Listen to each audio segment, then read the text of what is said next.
been involved in tabletop gaming and related hobbies for a really long time. What's something that surprised you? Quite a few things have surprised me in the hobby, around the industry. None of them good, really.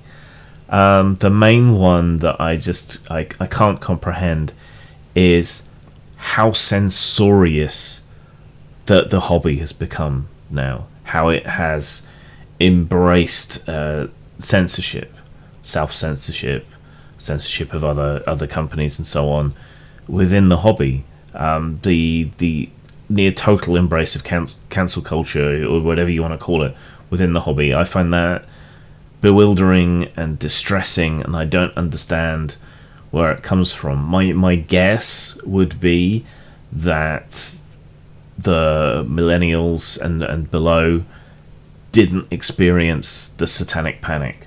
They didn't experience parents being so utterly terrified of games, or the media whipping up a frenzy against them. They have perhaps in video games, but not so much in tabletop games. But then even when it comes to video games, I think a lot of the younger guys and girls don't remember Jack Thompson even. So you can see a similar thing happening in video games, where they're happy to have creative content censored and controlled and localized or whatever. But I don't.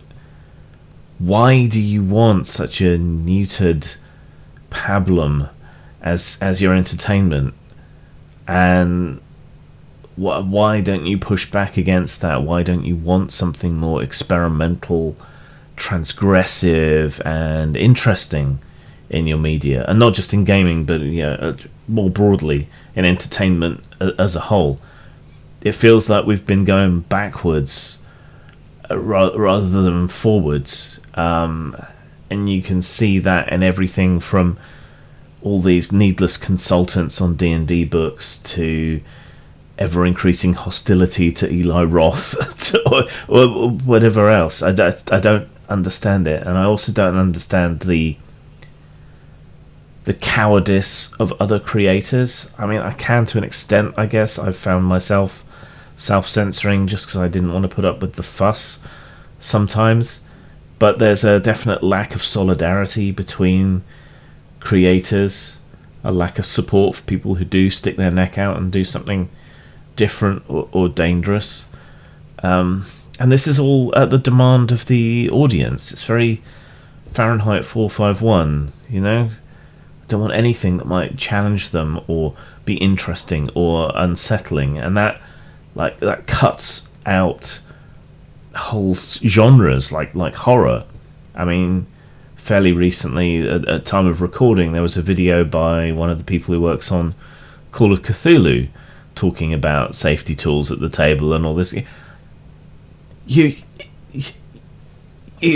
work on a horror game. You work on a fucking horror game, and you're talking about safety. How do you create a sense of horror if you're not allowed to horrify people, or if you have to flag up anything that might be distressing or disgusting or whatever else? How the hell does that work?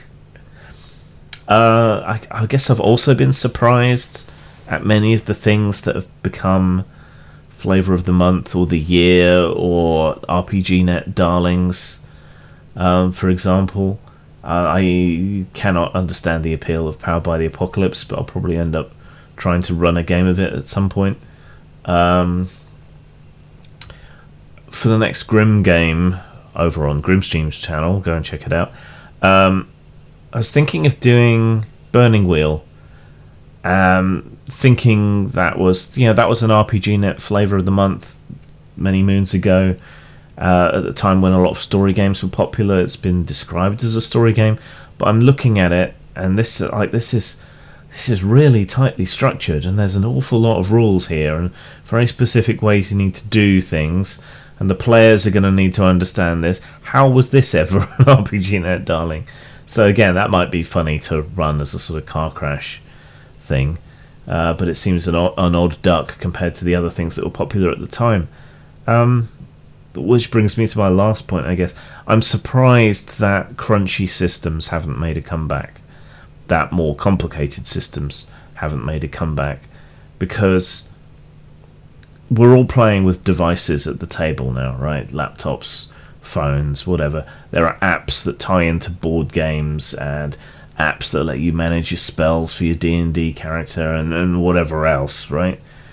So you could offload a lot of simulationist mathematics to apps, 2 programs, 2 web pages that could run a lot of stuff for you when it comes to a game, keep track of a lot of stuff, and